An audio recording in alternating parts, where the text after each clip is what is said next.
उस्ताद, रमजान शरीफ का महीना काम करेंगे या रोजे रखेंगे? हाँ, काम भी करेंगे और रोजे भी रखेंगे।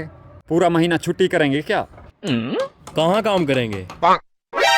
इधर ही काम करेंगे और कहाँ काम करेंगे। आपका उस्ताद दिमाग खराब तो नहीं है? ये तो रमजान शरीफ से पहले ख़त्म हो जाएगा। अरे वो तो तेरी नज़र में ख़त्म हो जाएगा ना। ये उस्तादों की टेंशन होती है। उस्ताद पहले सोच के रखते हैं कि ये ख़त्म होना है या इधर ही रहना है। अच्छा उस्ताद, यहाँ नसीब लिखा हुआ है, हमने रोज़ी करनी है। पता है क्या बात है, रमज़ान शरीफ का जो महीना होता है वो पूरा महीना होता है बाबरकत। इस महीने की हर चीज़ में बरकत होती है, ठीक है? तो काम में भी बरकत बढ़ जाती है।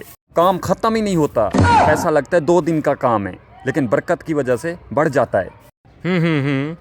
तो इसलिए 2 दिन वाले पे पूरा महीना लग जाता है।